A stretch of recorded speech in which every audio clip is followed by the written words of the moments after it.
Buenas tardes, ¿cómo vamos con el acceso?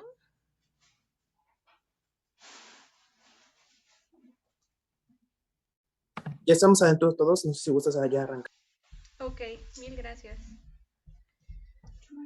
Muy buenas tardes a todas y a todos, sean bienvenidas y bienvenidos a este último día de nuestra jornada de conferencias de este Congreso Nacional, Género y Currículum, construir la igualdad en y desde espacios escolares.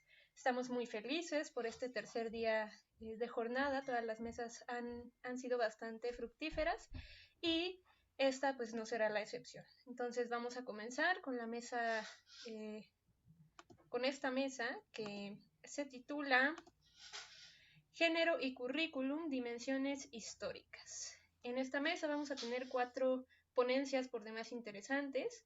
Y bueno, vamos a comenzar con la primera, que está a cargo de María Fernanda López Olivares y Norma Patricia Maldonado Reynoso, que nos acompañan de CIECAS del Instituto Politécnico Nacional, con su ponencia titulada La transversalidad de género en la educación superior y posgrado, historia y alcances actuales en México. Bienvenidas y bienvenidos todos nuevamente. Podemos comenzar con nuestra primera ponencia. Bueno, no sin antes recordarles que después las ponencias tendrán una duración de 15 minutos cada una, y al final de todas las ponencias se destinará un tiempo para lectura y preguntas, lectura de comentarios y algunas preguntas que se desarrollen durante la mesa para las y los moderadores. Y finalmente procederemos con la entrega de constancias y se cierra nuestra mesa. Entonces, bienvenidas y bienvenidos nuevamente. María Fernanda y Norma Patricia, el micrófono es todo suyo.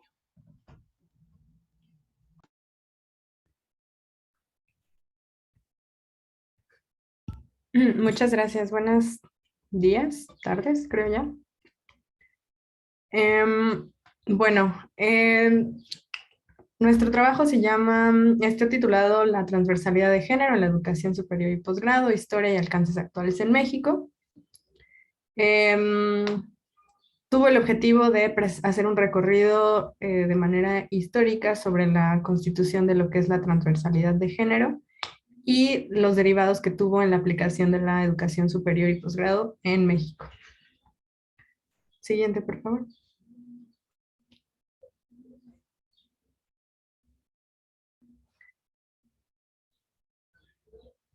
Ok, consideramos relevante hacer estas puntualizaciones sobre el concepto de género, que surge a comienzos de los años 70, introducido por Anne Oakley en su texto Sex, Gender and Society a las ciencias sociales, y que resulta en una herramienta analítica muy útil para considerar las diferencias sociales y culturales con base en el sistema sexo-género. Siguiente, por favor.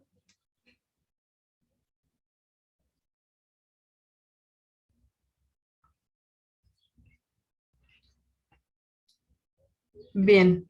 En la década de los 80, a raíz de la reestructuración de las políticas de desarrollo en el Fondo de las Naciones Unidas para la Mujer, conocido como UNIFEM, se establece el mandato de la incorporación de las mujeres en la Agenda por el Desarrollo. Esto se tenía en consideración muchos años antes, pero es un momento importante porque a partir de esto surge el enfoque conocido como Mujer en el Desarrollo. Aquí es importante la puntualización sobre el género y la categoría mujer.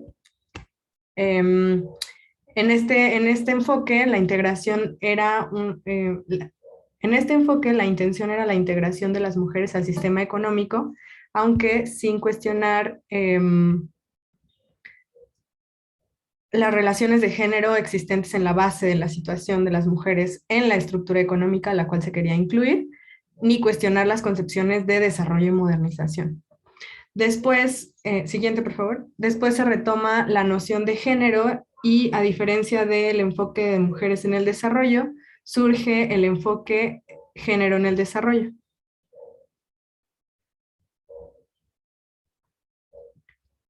Siguiente, por favor.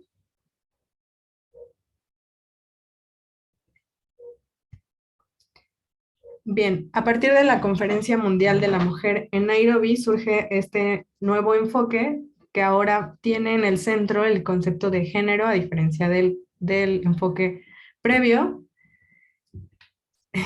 Creo que estamos un poquito desfasadas, pero bien. Entonces, este concepto de género, una vez que se institucionaliza, deviene en la perspectiva de género como la conocemos y inserto ya en el mainstream de las políticas y las instituciones, evoluciona hacia la implementación de la transversalización del género, que no es otra cosa que entender la perspectiva de género a través de diferentes ejes. Entonces, bien, esta transversalidad de género, ya como un concepto distinto, surge pues como resultado de las luchas de las mujeres frente a las inequidades sociales, ¿no? Y eso se vuelve un tema prioritario para la ONU. Ya, como les decía, si bien se habla de la inclusión de género desde la primera conferencia mundial de la mujer, es a partir de los años 80 más o menos que para la UNESCO la problemática de las mujeres en los espacios académicos en Latinoamérica se vuelve pues un tema sobre el cual hay que poner atención. Entonces, a partir de la Conferencia Internacional de la Mujer en Beijing, en el 95, se explica la transversalidad de género en un ámbito nacional, regional e internacional. Entonces, consiste en el reconocimiento de las desigualdades de género, por eso es importante tener mapeado el concepto, y las discriminaciones y cómo opera esto en detrimento de la diversidad, ¿no? Lo cual es un problema político, es público y requiere atención en los diferentes estados. Entonces, se entiende en la transversalidad de género que la desigualdad es multifactorial, por lo cual debe ser entendido de manera integral, incluyendo estancias públicas, sus políticas y actores para alcanzar finalmente la igualdad de género. Siguiente, por favor. La transversalidad en sí parte de un método de gestión pública que habla de aplicar recursos a forma de compromiso de diferentes esferas a propósito de la equidad. Busca que las políticas públicas incorporen esta visión para que de manera sinérgica puedan apoyar el objetivo. Y tiene un interés de integrar la igualdad de género en todas las políticas públicas, programas, procedimientos administrativos y financieros, también en el marco de la cultura, las instituciones y las organizaciones.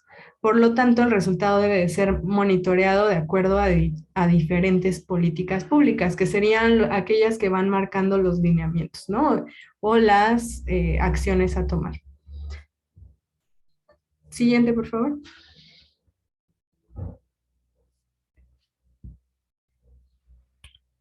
Bien. La institucionalización de la perspectiva de género, que es pues esto, ¿no? De manera transversal, es la transversalización de género, implica cristalizar compromisos en formas de reglas, como les decía, normas y procedimientos operativos para desplegar un paradigma de política pública integral, cuyo propósito es la transformación de la vida de las mujeres, los hombres y las relaciones entre ambos. Entonces, la transversalización implica el impulso de acciones particulares encaminadas a la disminución de la brecha de género en las instituciones, dentro de lo cual los espacios académicos y universitarios son una parte muy importante. Siguiente, por favor.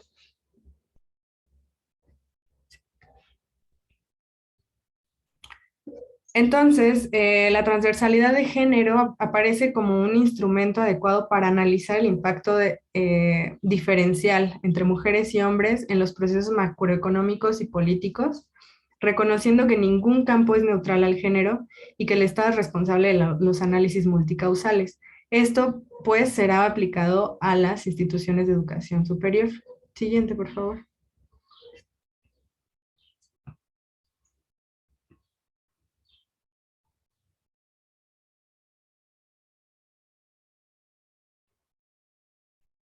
Los dejo con la doctora Norma Patricia Maldonado.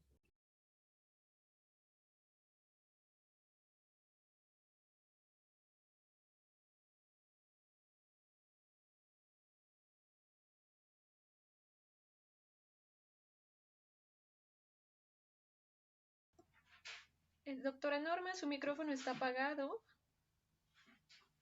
Gracias, ahora sí. Sí, perdón, por ahí hay un delay que nos está haciendo muy lenta el paso de las y bueno, también no sé qué pasaba con el micrófono, pero bueno, comentábamos que a nosotros nos interesó mucho este tema de transversalidad de género en el sentido de que en muchas ocasiones, inclusive en las instituciones de educación superior, pareciera que lo importante es únicamente ver violencia, violencia de todos tipos, pero la transversalidad de género, como bien explicaba Fernanda hace unos minutos, es mucho más amplia. Son todas estas acciones que nos van a permitir que exista una igualdad sustantiva, principalmente en el ámbito de educación superior, pero realmente tendría que ser a lo largo de un estado y por ello es la importancia de que se comprenda que transversalidad de género se va de la mano del estado, porque es quien nos va a apoyar con políticas públicas para que pueda ser posible esta transversalización, esta idea a lo largo y ancho de las instituciones que se tienen en el país. Y efectivamente ahí sigue teniendo el delay. Vamos a ver si lo cambia. Ahí ya está por fin. En muchas ocasiones nos preguntan, se escuchan comentarios de, bueno, pero esto es por ahorita, es que hay una serie de, como si fuera moda, ¿no? Hay una serie de requerimientos por parte de la sociedad. No, esto viene desde mucho antes. Ya Fernanda mencionaba algunas épocas muy interesantes y en el ámbito de documentos normativos podríamos mencionar algunos de los más representativos, pero que estos no son todos. En el ámbito internacional, por ejemplo, está la Convención sobre la Eliminación de todas las formas de discriminación contra la mujer, que no nada más es, insisto, violencia. Convención Interamericana para prevenir, sancionar y erradicar la violencia contra la mujer, que bueno, pues esto también se le conoce como Convención de Belém do Pará, en 1994. También, bueno, a través de principalmente la Cuarta Conferencia Mundial de la Mujer, realizada en Beijing en 1995. Y en el ámbito nacional, pues se parte de estos convenios internacionales y, por ejemplo, a partir de ello es que se crea el Instituto Nacional de las Mujeres y Mujeres en el año 2001, que si se fijan, bueno, pues tenemos décadas y décadas mencionando esta situación de discriminación y en México hasta el año 2001 se crea institucionalmente InMujeres. En el 2002 se publicó el programa de institucionalización de la perspectiva de género en la Administración Pública Federal, realmente pues casi 20 años, el programa Pro Igualdad 2001-2006, el Programa Nacional para la Igualdad de Oportunidades y No Discriminación contra las Mujeres en el año 2013-2018. Además, existen otros documentos como la Constitución Política, en particular el artículo 4, la Ley General para la Igualdad de Hombres y Mujeres, la Ley General de Acceso a las Mujeres a una vida libre de violencia, entre otros documentos que, bueno, que nos apoyan. Es decir, no es moda, no es por gusto, nos apoyan en este sentido normativo. Para ya el año 2009, en particular en el ámbito de las instituciones de educación superior, se convoca por parte del Programa Universitario de Estudios de Género de la UNAM y la Comisión de Equidad de Género de la Cámara de Diputados e InMujeres una reunión en la cual participaron más de 30 instituciones de educación públicas y en ella se estableció la necesidad de realizar acciones específicas para la igualdad de las mujeres.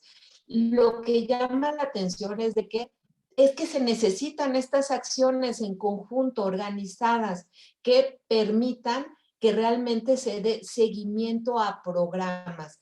Aquí, bueno, pues hay que mencionar que, bueno, nuestra investigación, por supuesto, hace un recorrido de cómo se ha institucionalizado a partir desde el año 2009 esta gender mainstreaming, como se le llama, o transversalidad de género. Sin embargo, observamos de que en muchas ocasiones estas acciones se pueden quedar en papel y en muchas instituciones a lo largo del país, sí, claro que nos dicen, claro que tenemos un departamento de género, claro que tenemos formas de erradicar la violencia, claro que tenemos nuestro manual, pero una cosa es tenerlas y realmente otra es que existan las acciones pertinentes.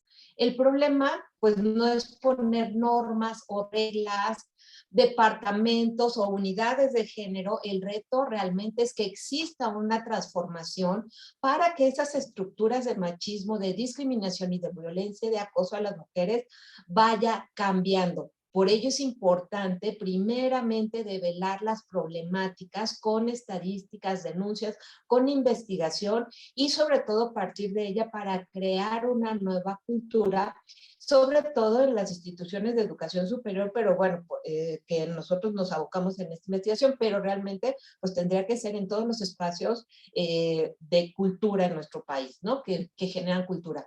A la fecha en la CIES, donde surgen muchos de los estudios de investigaciones con perspectiva de género, pocos son los esfuerzos que no realizan actividades de manera individualizada, es decir, la mayor de las actividades son institucionales, ¿no? Y ahí se quedan, cuando la realidad es que nos invita a que fueran esfuerzos más amplios en redes a nivel regional, a nivel nacional. En particular, cuando nosotros nos acercamos en específico al tema del currículum, observamos que si se impactara en el currículum con esta visión de transversalidad, pues por supuesto que tendrían nuestros estudiantes una nueva comprensión de la sociedad. Se generarían cuestionamientos desde la perspectiva de género sobre los estereotipos, sobre las discriminaciones, la violencia. Se podría hacer esta deconstrucción de la realidad y entenderla para generar precisamente valores de equidad y de respeto a las diferencias. Pero la incorporación de las temáticas de género en los planes y programas, y que aquí supongo que la mayoría de los asistentes coincidirá con nosotras, es que sigue habiendo obstáculos culturales, pues no se consideran realmente como un plan de estudios, y menos en el ámbito de las ciencias exactas. Poner una materia de perspectiva de género en los físicos, en los químicos, bueno, es imposible. Pero inclusive en el ámbito de las ciencias sociales tampoco es una realidad, y por ello la importancia de atacar. Bueno, algunos de los puntos que se podrían observar en esta transversalización en el ámbito curricular universitario podrían ser desde los contenidos temáticos, no exclusivamente como una materia, sino también en las diferentes unidades de aprendizaje que hubiera esta visión con perspectiva de género, inclusive el material didáctico como los libros, ¿no? La mayoría de los libros generalmente son escritos por hombres, bueno, incluir también mujeres en los procesos de aprendizaje, prácticas, actividades, en nuestro lenguaje, en investigación, en políticas institucionales, en la autoevaluación de unidades académicas. Estas son algunas ideas. Sin embargo, es importante, uno, pues hay que seguir los ejes de transversalización que hemos mencionado anteriormente, pero el análisis del contenido y el currículum, así como la reflexión de las prácticas docentes, lo que observamos es que son optativas. Bueno, pues se les invita a los maestros a que lo hagan, a que integren. O sea, son optativas, y por lo tanto, pues realmente este impacto en la transversalización es mínimo, todavía sigue siendo paupérrimo. Pero hay una cuestión adicional. Si bien nosotros en la siguiente diapositiva, con la cual ya casi terminamos la presentación, invitamos a que se hagan acciones afirmativas, es decir, que exista por normatividad estas incorporaciones que hemos propuesto en las instituciones de educación superior, que exista, por ejemplo, que no sea optativa, que todos lleven estas materias con perspectiva de género, pero antes es importante evaluar en cada una de nuestras instituciones nuestras creencias, nuestras tendencias culturales, los acercamientos, pero también los rechazos al tema de género. Y en base a ello, sensibilizar, porque parece que cuando nosotros decimos sensibilizar, es igual para primaria, secundaria, nivel medio, para una carrera, para una universidad. Es sensibilizar, o sea, es pues hablar de género, pero de ahí no salimos. Y lo que pasa es que ni siquiera nosotros hemos hecho investigación y se les pregunta a los alumnos y a docentes y a investigadores, ¿tú has vivido discriminación? No, nunca. Mujeres.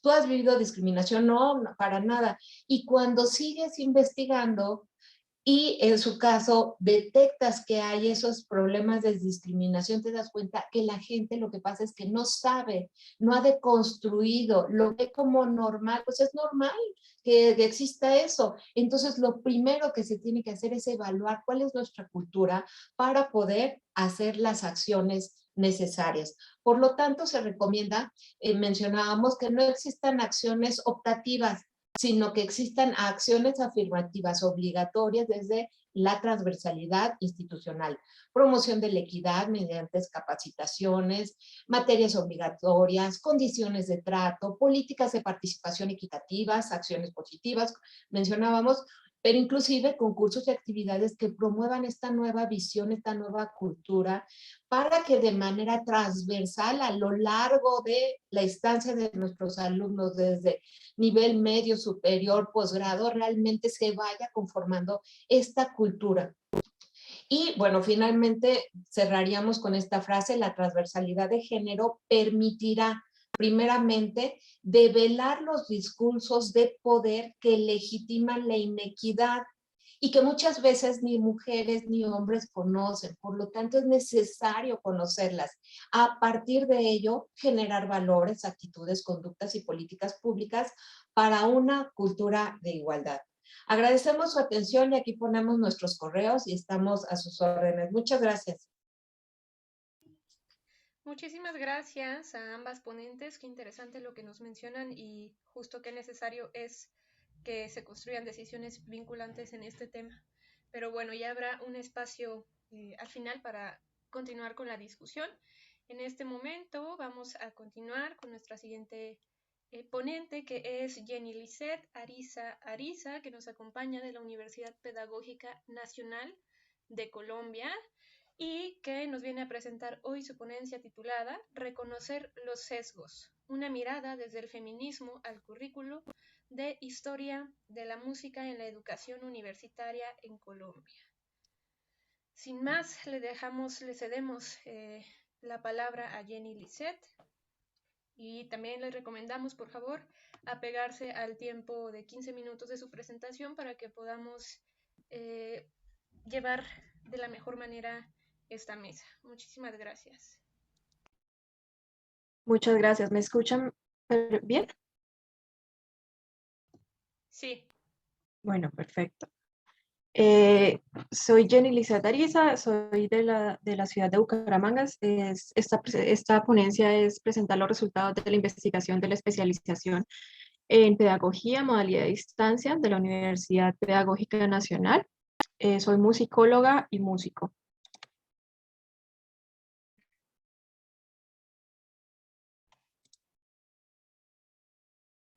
Hay un delay. No cambia. Bueno, se trata de investigar sobre los sesgos que existen de los profesores. Me refiero al masculino porque todos los profesores que investigué todos son hombres, de la educación de la historia de la música.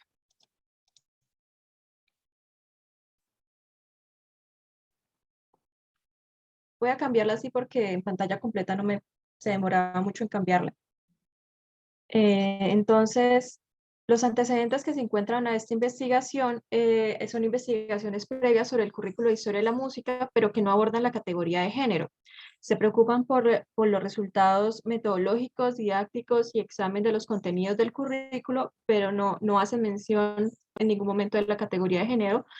La discusión de la educación musical en Colombia está discutida principalmente desde las posiciones decoloniales que cuestionan qué músicas se enseñan y por qué se enseñan, pero también omiten la categoría de género. La metodología que se siguió en esta investigación fue una revisión teórica de la teoría crítica del currículo, de la historiografía e historia de la música desde las epistemologías feministas, desde lo pedagógico, musicológico y filosófico.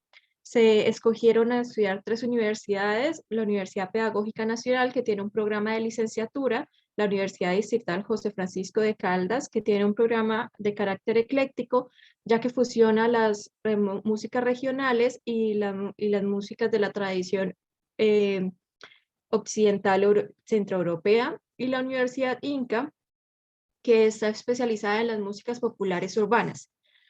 De estas tres universidades se recolectaron los sílabos que escogen todo el área de historia de la música, y se hizo una revista semiestructurada a profundidad con los profesores que dictan dichas asignaturas. Los referentes teóricos que se siguieron: se entiende el currículo como un texto de poder que legitima los discursos que son aceptados y legitimados por el discurso hegemónico. Se sigue la filosofía praxial de la educación musical, la cual establece cómo desde la modernidad y desde la ilustración se generó los discursos de la música como un objeto sonoro desde la estética aislada y de la música en sí misma, aislada de la cultura y de la sociedad. Se abordó desde la musicología feminista enfocada en la educación con los escritos de Roberta Lamb, Lucy Green y Marcia Citron, y el análisis de género de la historiografía con los textos de Inmaculada Blasco Gerrás. Primero, un contexto es por qué es necesario abordar la categoría de género en la educación de la historia de la música, y esto se hace porque el currículo de historia tradicional está formado desde el androcentrismo. Se enfoca en las grandes obras que son producidas por grandes genios. Estos grandes genios en la historia de la música se ven mayoritariamente hombres blancos, cisgénero, centroeuropeos y anglosajones. Por ello se enfoca en las formas musicales, en las obras, en los periodos musicales, en los estilos musicales, en las tendencias musicales, lo cual deja implícitamente que se concibe la música como un objeto.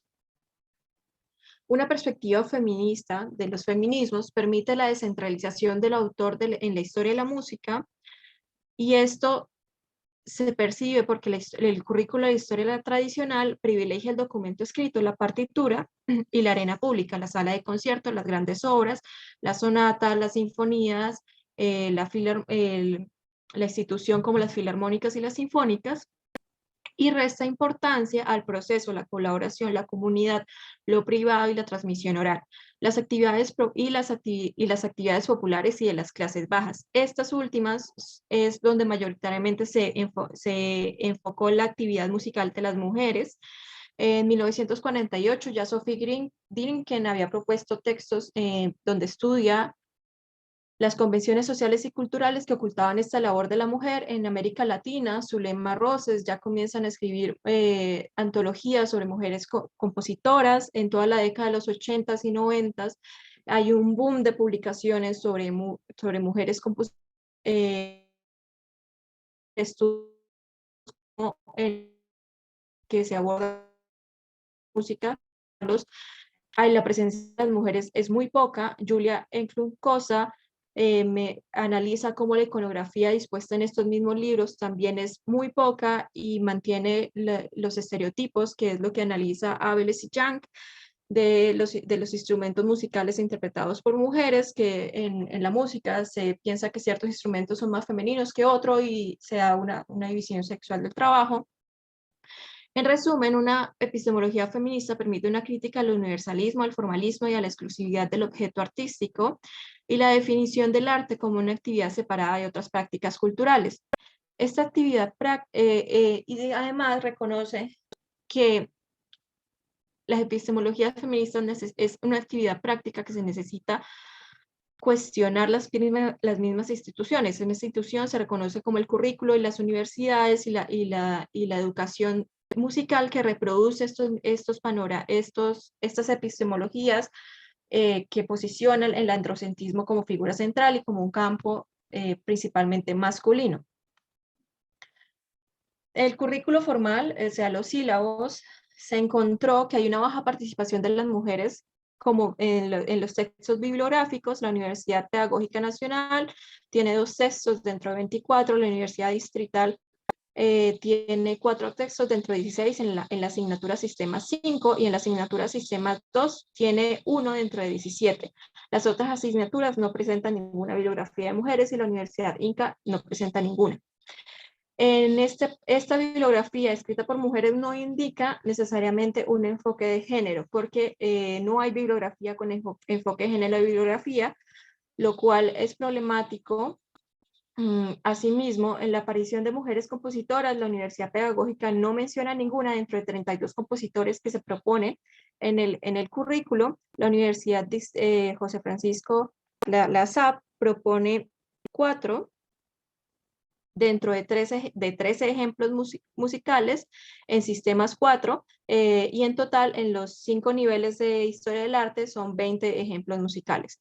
Y en la Universidad Inca solo hay un ejemplo musical dentro de 29 en la asignatura Música, Arte y Contexto 4 de 49 ejemplos en total, lo cual demuestra que las mujeres son invisibilizadas desde el currículo formal, desde el sílabus, y tampoco hay una discusión sobre las problemáticas de género en el campo musical en los sílabos explícitamente, ya que se enfocan principalmente en la descripción que hice anteriormente del currículo tradicional de la historia de la música.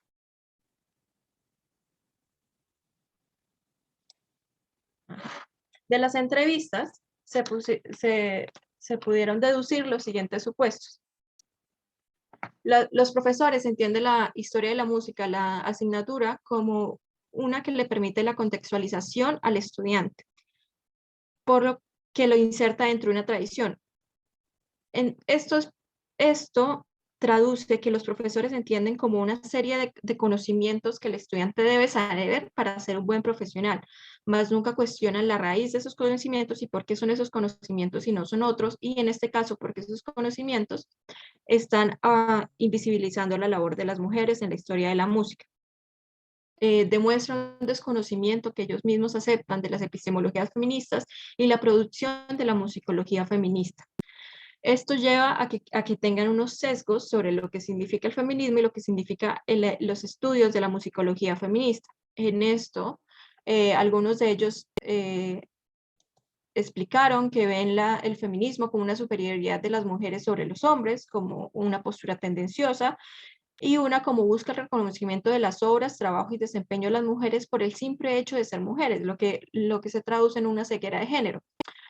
Todos los profesores manifiestan en la entrevista que ellos sí incluyen a las mujeres en las clases de historia de la música, las llevan a la clase. La mayoría mencionó a las figuras más prominentes que se hablan, pero sin embargo siempre había la muletilla del que yo la presento porque son buenas, porque su música es buena, no porque sea mujer. No estoy preocupado por una cuestión de cuotas, no estoy preocupado por presentar 3 y así ser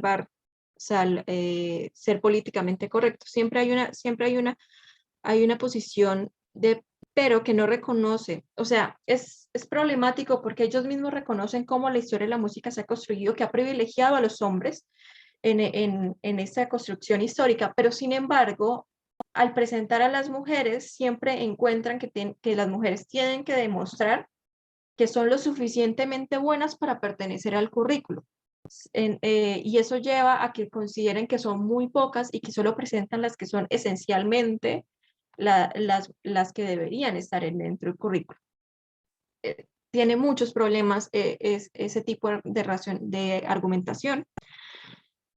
Asimismo, ellos no conciben las epistemologías feministas como parte de un pensamiento crítico y una reflexión filosófico-política. Esto es porque se les cuestionó a ellos cómo se incluía una perspectiva crítica en el currículo de la música, y sus postulados giraban en torno a políticas como el fascismo, el nazismo, las revueltas sociales, sobre el racismo, pero ignoraban completamente la categoría de género como una posición política.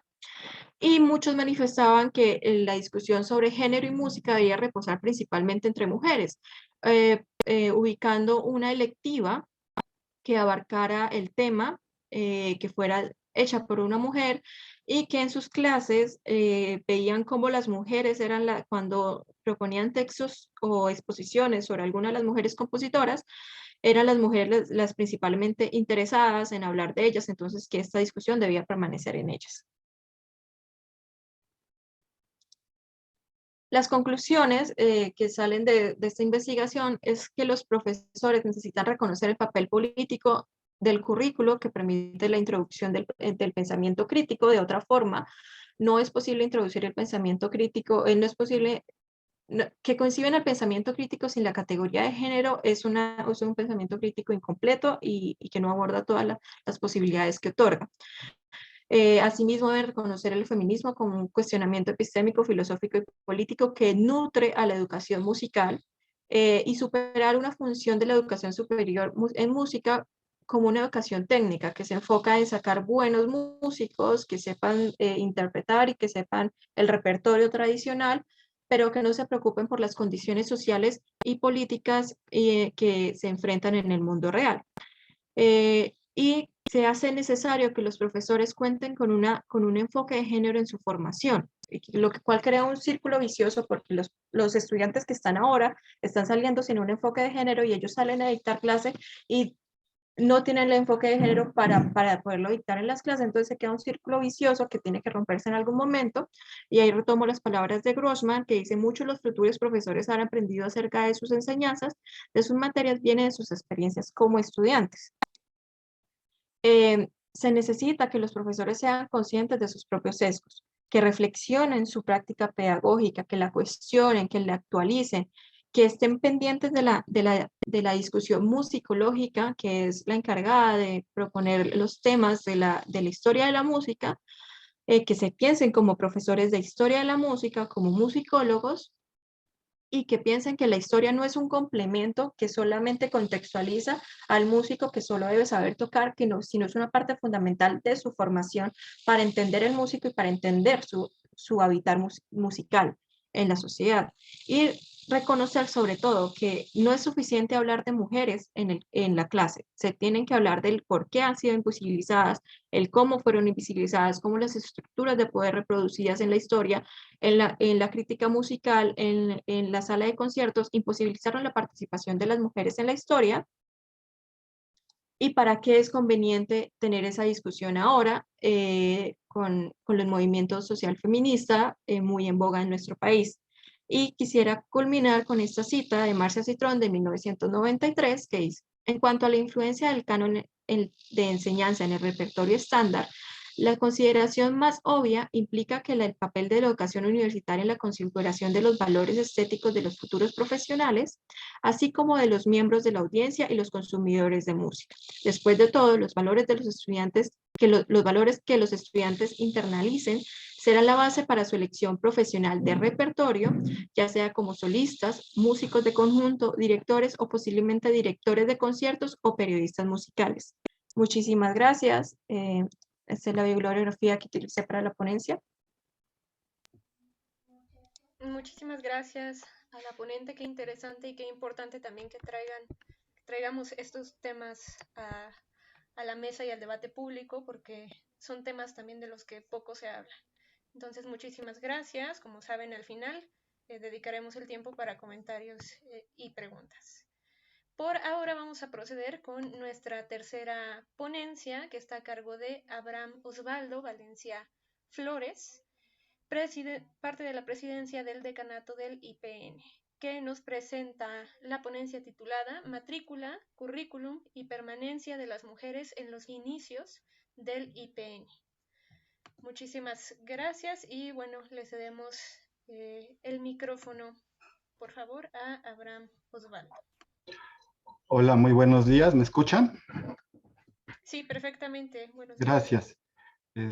Comparto una felicitación a las compañeras de mesa, más por la cuestión, bueno, la cuestión de pensamiento crítico. No hay pensamiento crítico en la actualidad, sino retoma la cuestión de género. Es una cuestión importante, trascendental, transversal. Toda perspectiva de transformación de la realidad debe de incluir la perspectiva de género. Igual, la historia es fundamental en la cuestión de la transformación de la realidad.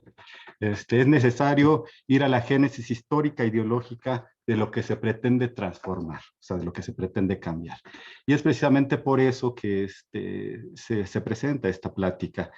Joan Scott, que estuvo en la Conferencia Mundial sobre Género en 1995, que fue ya citada en la primera presentación, hablaba sobre que no es posible que haya historiadores en el siglo XXI que no incluyan referencias sobre la existencia o la perspectiva de género o de las mujeres como agentes de cambio histórico. Y como objeto de consideraciones políticas, como objeto de consideraciones de transformación,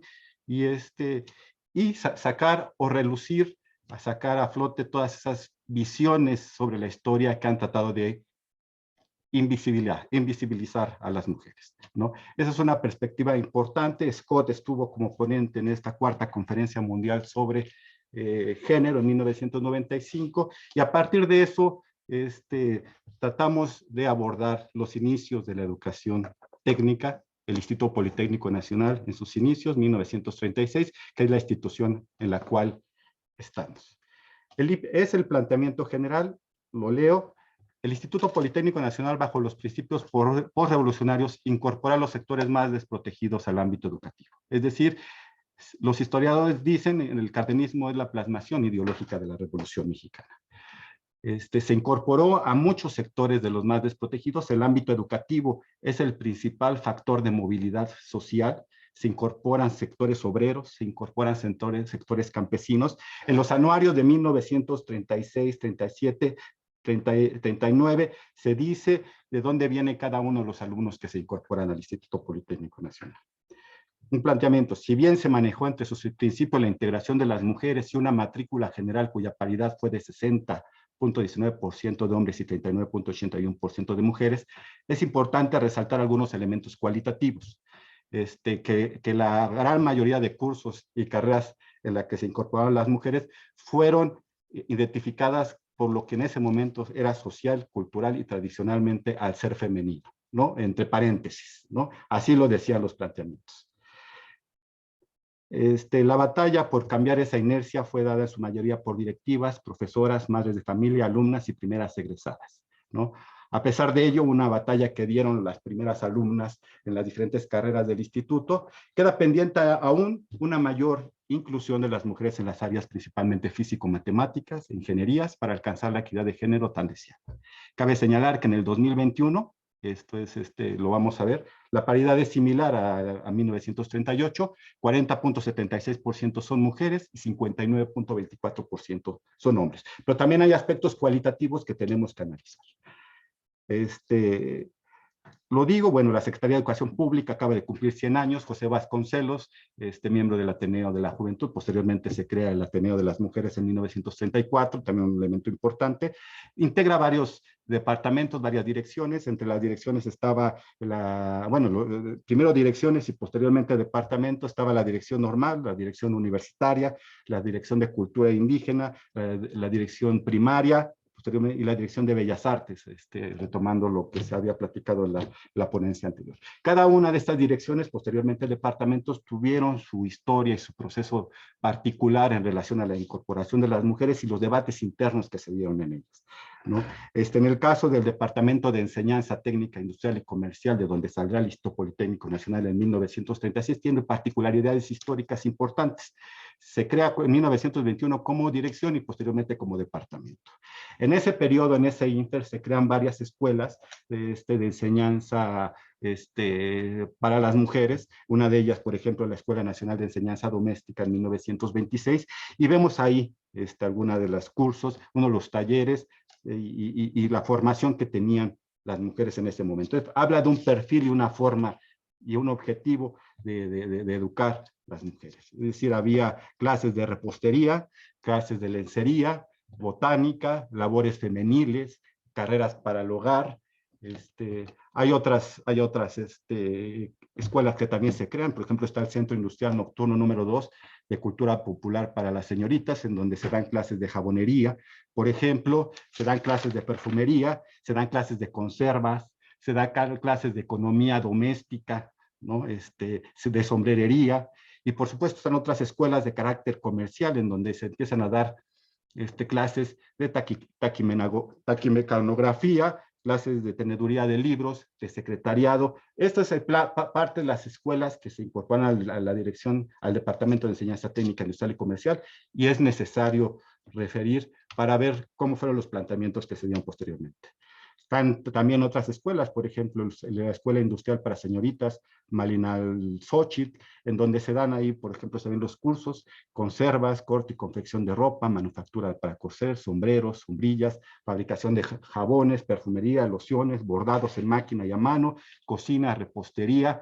Empieza a haber ahí algunos elementos interesantes. Por ejemplo, en 1923 se crea una escuela para señoritas y se pide que venga aquí a México Gabriela Mistral, la literata chilena, viene y hace un libro particularmente para las señoritas que se llama Lectura para Mujeres. Esa obra lo publica la Secretaría de Educación Pública, hay un tiraje importante, pero hay un planteamiento pedagógico sobre la formación para las señoritas en esos momentos, ¿no? Una serie de lecturas, quienes han tenido la oportunidad de verlo darán cuenta, una serie de lecturas sobre Rubén Darío, Caso, Martí, Kierkegaard, pero con planteamientos muy particulares sobre Gabriela Mistral y sobre su percepción de la educación para señoritas. Se inaugura esta escuela, Escuela Industrial Gabriela Mistral, en 1923-24. Ella estuvo con José Vasconcelos en la inauguración y Roberto Medellín Hostos, que era jefe del Departamento de Enseñanza Técnica, Industrial y Comercial. Hay una serie de planteamientos, debates en ese momento sobre cuáles eran los objetivos de formación técnica industrial para las mujeres entre 1925 y 1934. Vemos los folletos y vemos varias invitaciones convocatorias y se dice, por ejemplo, una parte, el ser atribuido al ser y al hacer femeninos. La educación de la mujer para llenar debidamente sus funciones en el hogar, haciendo su vida y la de quienes lo acompañan grata, ordenada y económica. Es un planteamiento de invitación a estas escuelas. Otra, conocimientos indispensables a la obligación que debe de tener en la vida práctica. Papel en el hogar, cuidados, maternidad y apoyo. Todo estaba pegado a la vida privada de los sujetos sociales atribuidos tradicionalmente al ser y al hacer femeninos. Hay elementos sobre lo privado para la mujer, no tenía que estar en elementos públicos. Era lo privado, la casa, el hogar, los cuidados. La naturaleza del cuerpo, la naturaleza de la reproducción maternal, es decir, como un elemento importante, y la laicidad de costumbres. Hay en esos momentos varias mujeres que empiezan a poner en tela de juicio varios de estos planteamientos. Ahí pongo a Clara Zetkin y Rosa Luxemburgo en 1910, una foto tomada en el cuarto congreso, la Cuarta Internacional, 1910, no lo tengo ahorita presente, pero en donde empieza a haber una serie de críticas y valoraciones diferentes, por ejemplo, sobre el valor trabajo, ¿no? Clara Zetkin y Rosa Luxemburgo dicen en contra de la teoría general del valor, bueno, no en contra, pero toman algunos elementos de crítica, dicen el trabajo doméstico también genera plusvalor, también genera ganancia que no es retribuida a las mujeres. Es un elemento importante porque estas percepciones sobre la economía y sobre el trabajo van a estar presentes en los nuevos planteamientos sobre la educación técnica. Por ejemplo, no alcanzo a ver, algunas directoras de la escuela, por ejemplo, la Escuela Industrial Corregidora de Querétaro, la maestra María de la Luz Uribe, dice, proveer, el objetivo de la educación técnica es proveer a la mujer de independencia económica, convertirla de simple consumidor a productor. Fue un planteamiento diferente al que se estaba viendo anteriormente. Y empiezan a haber cartas de profesoras, alumnas y madres de familia sobre a las directoras de las escuelas industriales para señoritas sobre las facilidades o las problemáticas que tienen para asistir a las clases, ¿no? Para tener para el transporte, para el tren, para el tranvía o para tener algún tipo de dinero, empieza a haber una serie de planteamientos. Por ejemplo, ahí está una situación, se empiezan a dar cuenta que desde tiempo inmemorial la mujer vive la creencia errónea de que no nació sino para ser esclava del hombre. sin tener más obligación que ser sostenida por este, aunque ella quisiera minorar el fardo, no puede por falta de conocimientos y las escuelas de carácter industrial pueden dárselo. Son una serie de planteamientos que hay entre 1921-22 hasta 1934. La creación del Instituto Politécnico Nacional se da en 1936. En su creación hubo varias personas de carácter muy importante, intelectuales. Está, por ejemplo, en 1932 como secretario de Educación Pública Narciso Bassols, su esposa Clementina Batalla de Bassols, bueno, digo de Bassols porque en ese momento así se planteaba, fue una feminista importante, pero posteriormente al fallecimiento de Narciso Bassols. Hicieron cambios y reformas educativas en el ámbito de la educación sexual. Estaba Gilberto Bosques, por ejemplo, fue encargado de las escuelas técnicas para señoritas del DETIC. Es una persona importante porque es llamado el Children mexicano, porque tuvo que ver con el exilio, la llegada de los exiliados a México. Estaba Juan de Dios Batis Paredes, muchos militares. Los militares, como lo sabemos, venían de un espacio altamente masculinizado, es decir, esa era su percepción de la educación en esos momentos. Cambiar esta percepción costó trabajo, pero fue trabajo de las mujeres y de las profesoras y de las alumnas. Estaba Manuel Cerrillo, Valdivia, antropólogo Manuel Gamio, que trata de incorporar los sectores indígenas, estaba Roberto Medellín, otros. Pero es importante referir que que se arrastraba en esos momentos, pues esta visión occidental que ya se ha hablado, ¿no? Y Agustín Escolano lo habla para la educación técnica en la modernidad después de la Revolución Francesa. La propia Politécnica de París, por ejemplo, se crea por militares en 1700, después de la Revolución Francesa en 1789, y hay personajes como Olympe de Gouges que empiezan a poner en tela de juicio muchos de los planteamientos ilustrados paternalistas de la racionalidad occidental. Y bueno, estos hombres, pues a pesar de sus grandes conocimientos en otras áreas, traían elementos que fue difícil cambiar en ese momento. La creación del Instituto Politécnico Nacional es uno de los grandes momentos de la historia educativa nacional, porque en sus principios y filosofía incluye muchos elementos de integración de los sectores más desprotegidos. Pero había en esos momentos, por ejemplo, en las escuelas, estaba el periódico Senda Nueva, estaba, por ejemplo, la profesora Aurelia Barragán, jefa de la sección industrial femenina, que tenía una sección que se llamaba La emancipación de la mujer en Senda Nueva. Empiezan a hacer una serie de planteamientos sobre a abrir la matrícula, abrir las carreras a las mujeres, no solamente las carreras de carácter doméstico, sino algunas otras, y empezaban a tener que se tenía que desterrar de la mente femenina ese concepto erróneo de la capacidad intelectual.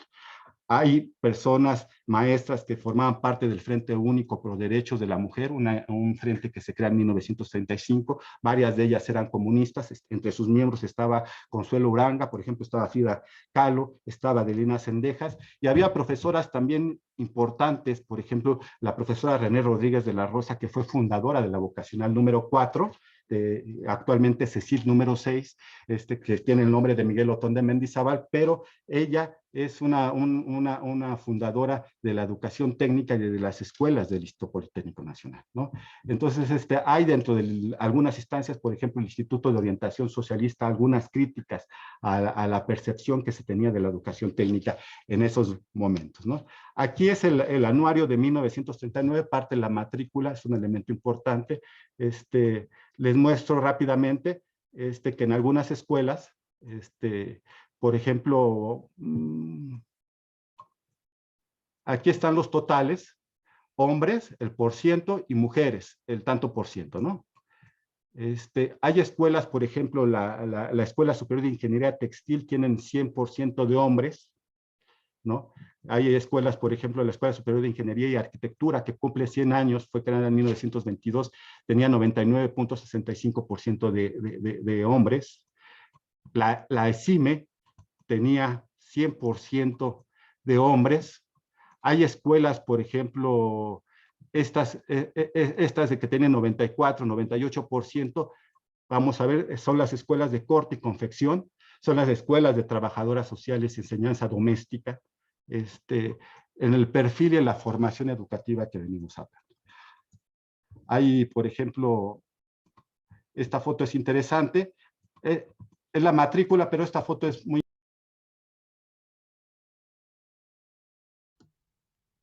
Ponente, ¿se le apagó el micrófono?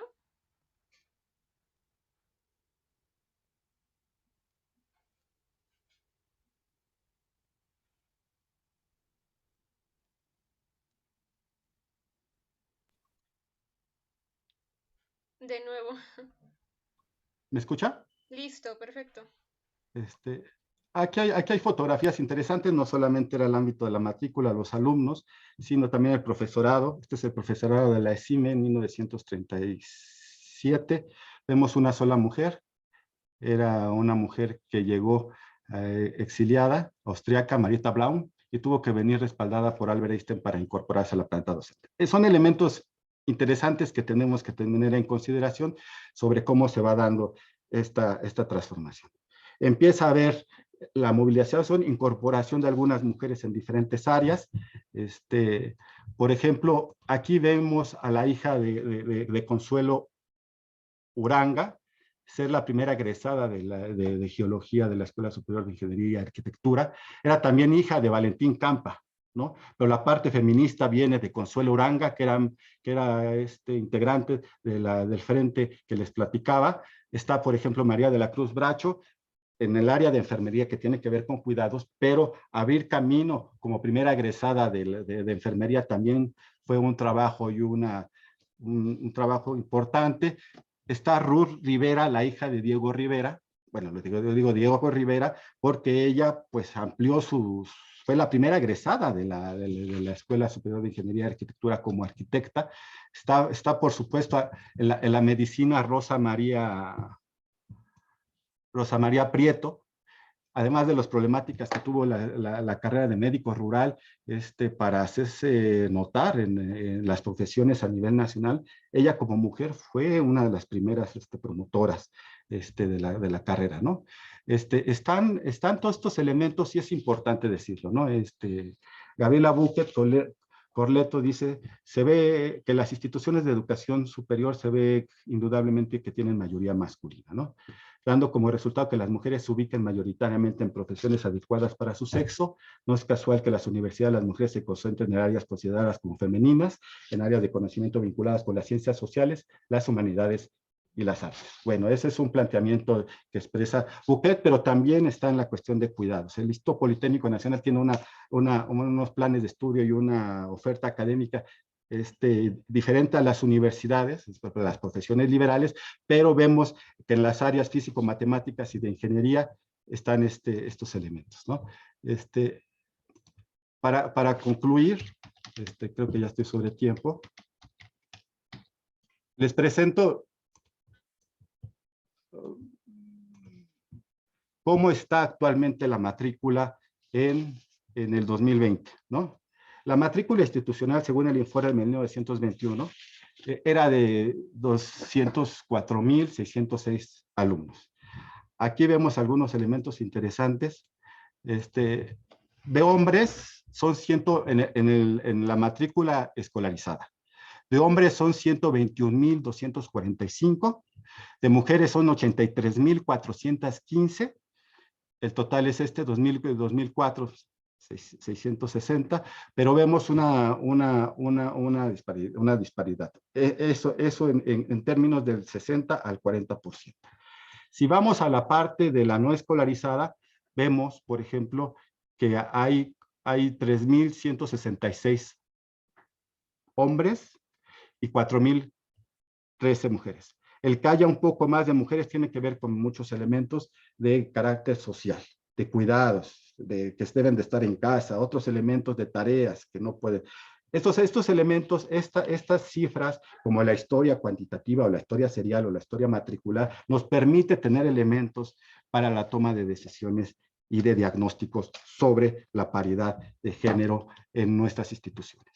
Este es un planteamiento en donde no se enfoca la cuestión cualitativa, pero sabemos que si quitamos la presencia de las mujeres en las áreas biológicas, ciencias sociales y administrativas, en la cual la presencia de las mujeres es a veces mayor al 50%, vemos que desafortunadamente tenemos mucho camino por recorrer en las áreas físico-matemáticas y de ingenierías. Estos son elementos importantes, son cifras que se tienen que tener por las escuelas, y en cuanto a política pública de inclusión y de paridad que se hablaba en la primera ponencia, estos diagnósticos se deben de tener en la cuestión de las cifras, en la cuestión de la matrícula, en la cuestión de las series, en la cuestión de la estadística básica institucional por escuelas, ¿no? Es por mi parte la presentación. Agradezco enormemente al haberme escuchado. Muchas gracias. Muchísimas gracias a usted por su ponencia y digo, qué interesante tiempo nos falta para seguir hablando de estos temas y qué pertinente también lo que usted nos menciona, sobre todo por el espacio en el que nos estamos desarrollando en este congreso. Entonces, muchas gracias. Vamos a dar paso a la última ponencia de esta mesa para después continuar con el momento de preguntas y de comentarios. La siguiente ponencia, está a cargo de Nayade Soledad Monter Arismendi, que nos acompaña de Dies Investab. Su ponencia se titula Género y Ciudadanía, breve reseña de la educación cívica en México.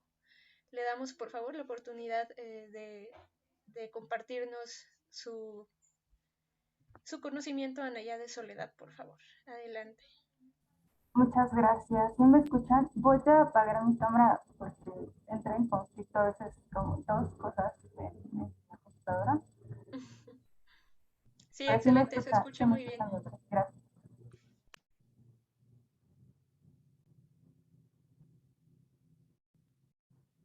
Bueno, pues muchas gracias. Ya el título de mi presentación ya lo dijeron.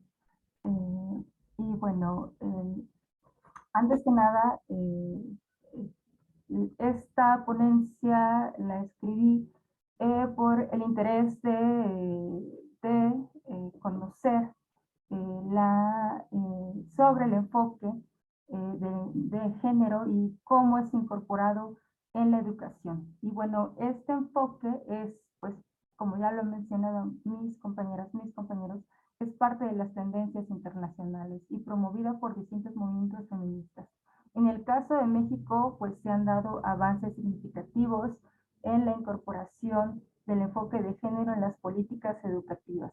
Este hecho no ha sido causal, sino que es el resultado de las luchas de las mujeres y las minorías sexuales, quienes se han organizado y movilizado para demandar la igualdad de derechos.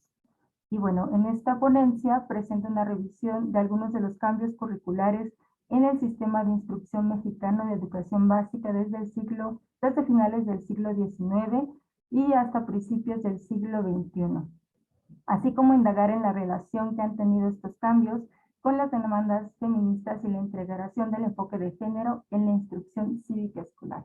Y bueno, el punto de partida es primero aproximarme a esta noción de ciudadanía. Y bueno, pues el liberalismo de alguna manera contribuyó a la formulación de un modelo universal de ciudadanía basado en una definición político-legal que excluye otras definiciones o dimensiones experienciales, afectivas, ideológicas y procesuales, inicialmente centrada en el hombre.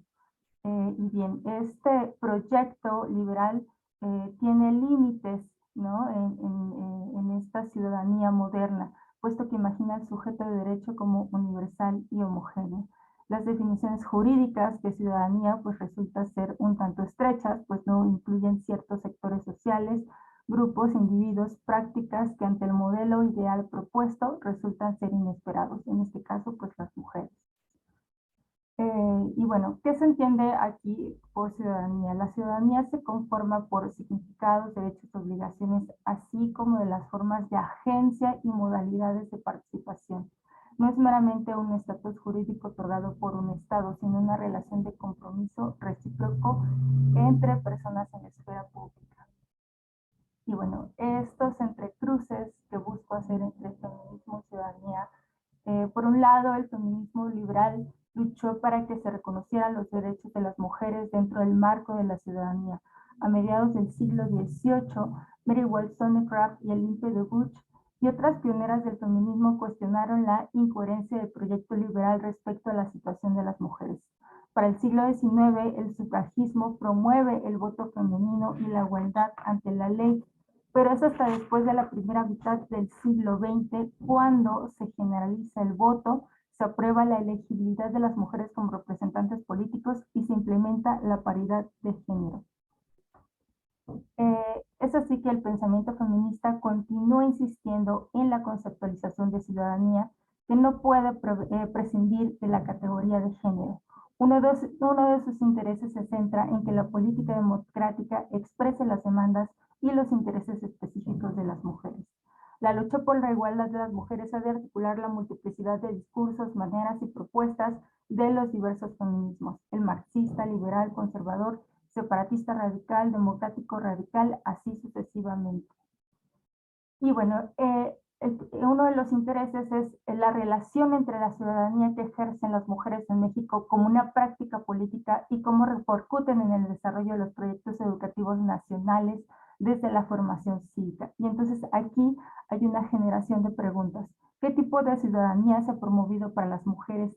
¿Qué hizo posible que las mujeres hayan sido reconocidas como ciudadanas en México? Las luchas feministas influyeron en el desarrollo de los currículos de educación básica, de qué manera y cuándo y cómo se incluye la perspectiva de género en la letra curricular. Si bien estas son preguntas muy amplias que la ponencia no alcanza a responder, pero sí las trata de poner a debate. Bien, para hablar, hablo de las ciudadanas inesperadas y para eso me centro en el siglo XIX. Y bueno, ya en este siglo la educación de las mujeres y los varones se plantea a partir de las supuestas diferencias de género. La participación femenina solo era admisible dentro de esta zona sagrada, reducida a las labores del hogar o a la liturgia parroquial. En consecuencia, la gran mayoría de las mujeres no tenía acceso a la educación, por lo que en favor de la secularización, liberales juaristas promovieron algunos cambios. Entonces, de ahí que las mujeres lograron ingresar paulatinamente a la instrucción elemental y superior, cuestión que de alguna manera transformó y amplió sus expectativas educativas.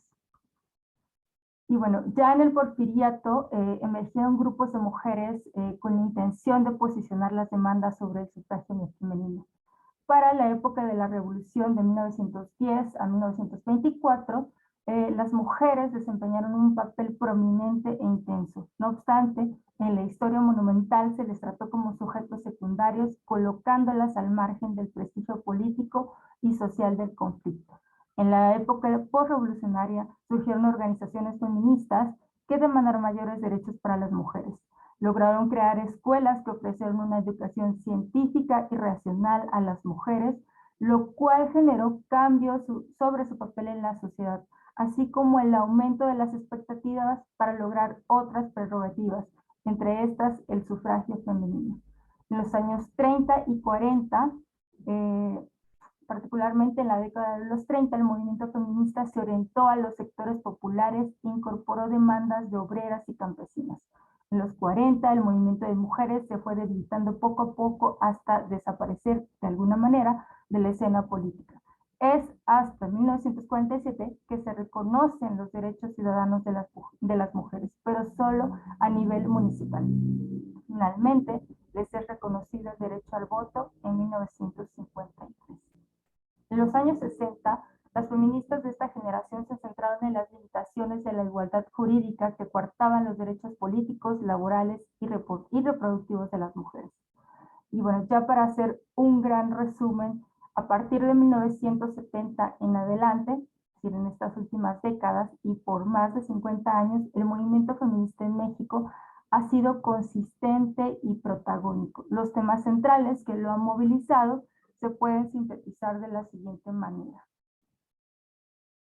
maternidad voluntaria y derecho al aborto, derechos laborales de las trabajadoras, tipificación y denuncia de los derechos sexuales y la violencia de género, inclusión de la perspectiva de género en las políticas públicas, las leyes federales y las instituciones, promoción y la defensa de los derechos sexuales y reproductivos, elaboración e implementación de políticas orientadas a prevenir, sancionar y erradicar la violencia contra las mujeres, paridad de género en los distintos niveles de gobierno.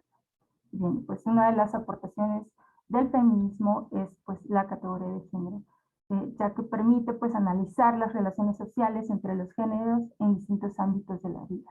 Es así que la inclusión del enfoque de género en la educación cívica es una interrogante que busco aclarar en lo que sigue de la presentación. Y bueno, esta parte la he denominado pincelada sobre la educación cívica en México y hago también un breve recuento del desarrollo de la educación cívica. La educación cívica en México pues data de principios del siglo XIX y se ha transformado por más de 2 siglos en relación a los cambios discursivos y prácticos de la vida sociopolítica nacional. La formación ciudadana ha tenido la finalidad de general en formar a los integrantes de un país. Su antecedente histórico son los catecismos cívicos o políticos. Ya en el régimen porfirista, la instrucción cívica se oficializa, pero con un componente moral, es decir, educación moral y cívica como medio para instituir orden social y respeto a la autoridad. Sin embargo, no tarda mucho en esta época para que la asignatura tenga un contenido más secular. A finales del porfirismo desaparece en el currículum este componente moral y se mantiene únicamente la instrucción cívica. Y es aquí cuando comienzan a dársele un énfasis jurídico a la asignatura. Para 1917, con la nueva promulgación de la Carta Magna y lo estipulado en el artículo 3, se plantea un nuevo ideal para el sistema educativo. En 1921 se crea la Secretaría de Educación Pública y con ello las bases del nuevo proyecto educativo. Esto influiría en la formación cívica, en la cual estaría enfocada en la formación de la conciencia nacionalista de las y los mexicanos. Para la época del cardenismo, la educación, la política educativa alcanzaría una de sus etapas más radicales. En 1934 se modificaría nuevamente el artículo 3 constitucional, se evitaría la injerencia religiosa y se instituiría una educación básica de corte socialista. Se incluye al aparato estatal de manera categórica a sectores de trabajadores y campesinos que anteriormente habían estado opacados y opacadas. Y bueno, se le otorgaría peso a la formación de un futuro ciudadano no solo respetuoso de estos valores cívicos, sino también uno crítico, capaz de convivir socialmente en un nuevo México. Para 1940, la política educativa volvería a dar un giro completo. La educación rural dejaría de ser prioritaria y el gobierno federal favorecería la instrucción urbana. Los estudios técnicos y superiores serían el centro. Sería hasta 1959 que se pondría en marcha un proyecto para la expansión y mejoramiento de la educación básica. Sería el plan de 11 años de 1960 a 1971 y la creación de la Comisión Nacional del Libro de Textos Gratuitos como los grandes acontecimientos de estos años. Los contenidos curriculares y las estrategias pedagógicas aquí en este periodo se organizaría con base en 3 agentes: el ciudadano mexicano, la familia y la nación. Para 1970 habría nuevamente una reforma educativa y aquí se estructuraría por áreas. La crisis económica, los movimientos de las mujeres, las protestas estudiantiles de 1968, el aceleramiento en el desarrollo de la tecnociencia y la telecomunicación, entre otros sucesos, darían paso a que se implementara en 1971 una nueva reforma educativa. Y en este caso, la educación básica se estructuraría por áreas, ¿no? En el caso de la formación cívica, formaría parte del área de ciencias, junto con otras disciplinas como geografía e historia. Hay otro gran salto para 1992, después de décadas, hay nuevamente una gran transición en materia de política educativa, con el Acuerdo Nacional para la Modernización de la Educación Básica y Normal. La estructura curricular vuelve a ser por áreas y da inicio a una serie de transformaciones. Y bueno, el modelo de modernización constituye un cambio profundo de estructura. Y es aquí cuando se amplía de 6 a 12 años el tiempo de estudio obligatorio de la educación básica. Tras esta modernización, este acuerdo, se establecen nuevos planes y programas de estudios en los que se sustituye dichas áreas de las que les hablaba por la asignatura de civismo. Esto daría paso a un nuevo enfoque en la asignatura.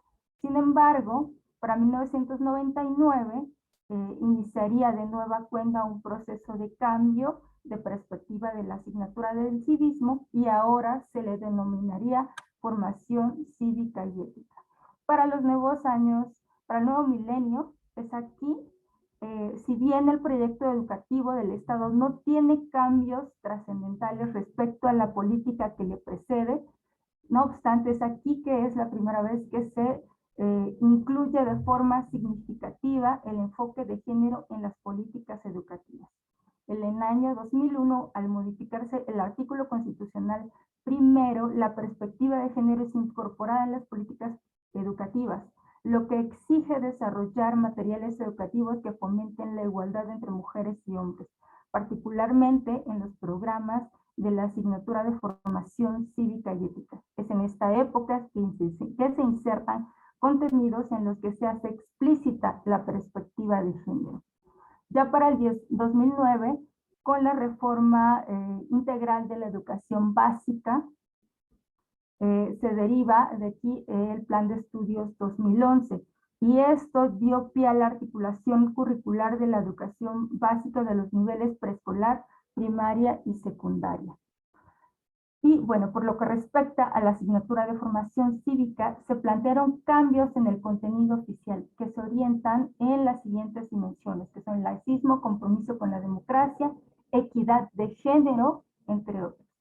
Y bueno, ya finalmente, del año 2003 al año 2017, en el periodo presidencial de Enrique Peña Nieto, es una época que se distingue pues por ejecutar una reforma pues de gran calado. Se reforma pues por enésima vez en el 2013 el artículo 3 constitucional, y en el año 2017 la SED publica el documento Aprendizajes clave para la educación integral, el cual tenía la intención de unificar los planes y programas de estudio de la educación básica. El documento sostiene que integraría en su diseño varias categorías transversales, entre ellas la equidad y la perspectiva de género. Y bueno, actualmente se ha publicado también un nuevo currículum de la Escuela Nueva Mexicana, y también se ha avanzado de manera legislativa. Por ejemplo, en 2009 se modificó nuevamente el artículo 3, y es aquí donde se explicita en el artículo la perspectiva de género como un eje transversal en la educación básica y media. También en el 2019 se aplica la estrategia uniforme neutro para las escuelas de educación básica, en la cual las niñas y niños pueden elegir si quieren llevar pantalón o falda. Y bueno, estas son algunas conclusiones de este apartado. La asignatura pues ha cobrado importancia en el currículum de educación básica. La inclusión de la perspectiva de género como contenido curricular es relativamente reciente. La perspectiva de género ha ido permeando lentamente en los currículums mexicanos. Lo expuesto aquí es pues un breve recorrido de esta temática en el currículum de educación básica.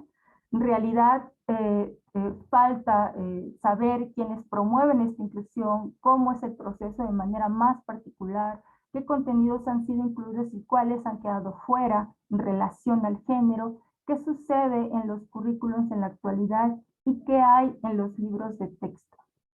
Bueno, igual estas últimas reflexiones. El acceso de las mujeres a la educación pública desde la enseñanza básica hasta lo superior logró concretarse hasta el siglo XX. Ha sido un proceso en el cual las luchas de las mujeres por la igualdad de condiciones respecto a los varones es una constante, incluso hasta nuestros días. La escuela, al abrir espacios para las mujeres, les dio herramientas para rebelarse, organizarse, exigir demandas y tomar acción. Y eso sería todo. Muchas gracias. Muchas gracias a usted por su presentación, también tan interesante y que aporta mucho al contexto.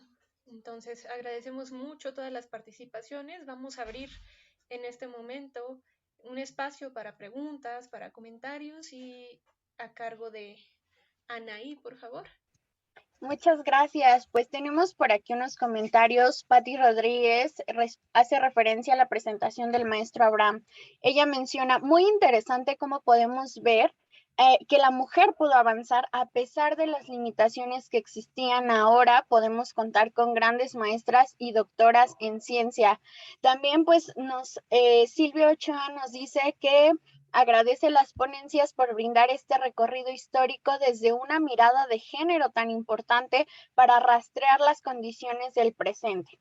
Y un comentario adicional de Suheirol, que nos dice que la historia de México ha sido formada en nuestro instituto y especialmente mujeres.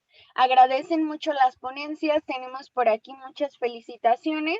Y un último comentario de Silvia Ochoa: estupendo trabajo y ejercicio cinético.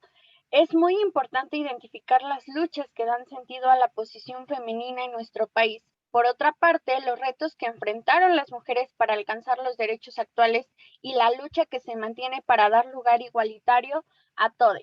Así que bueno, estos son los comentarios que tenemos el día de hoy. Agradecemos las ponencias y por favor, Diana, voy a compartir pantalla para que puedas dar lectura a las constancias. Mil gracias, Anaí. Sin duda, un ejercicio de síntesis pues bastante intenso el de nuestras y nuestros ponentes, pero les agradecemos por traer estos temas tan importantes a la mesa. Muy bien, procedemos a la parte de las constancias. El Instituto Politécnico Nacional, la Secretaría General, a través de la Unidad Politécnica de Gestión con Perspectiva de Género, otorga la presente constancia a Nayade Soledad Monter Arismendi por su destacada participación con la ponencia Género y Ciudadanía, breve reseña de la educación cívica en México, presentada en el Congreso Nacional, Género y Currículum, construir la igualdad en y desde espacios escolares. Ciudad de México, 29 de abril de 2022, la técnica al servicio de la patria. Constancia firmada por nuestra jefa de la Unidad Politécnica de Gestión con Perspectiva de Género, la maestra María del Rosario Trejo García. La siguiente constancia, con la misma leyenda, se otorga a María Fernanda López Olivares por su destacada participación con la ponencia La transversalidad de género en la educación superior y posgrado, historia y alcances actuales en México. Con la misma leyenda, la siguiente constancia a Jenny Lisette Ariza Ariza por su ponencia Reconocer los sesgos, una mirada desde el feminismo al currículo de la historia de la música en la educación universitaria en Colombia. Con la misma leyenda, la constancia a Abraham Osvaldo Valencia Flores por su ponencia Matrícula, Currículum y Permanencia de las Mujeres en los inicios del IPN.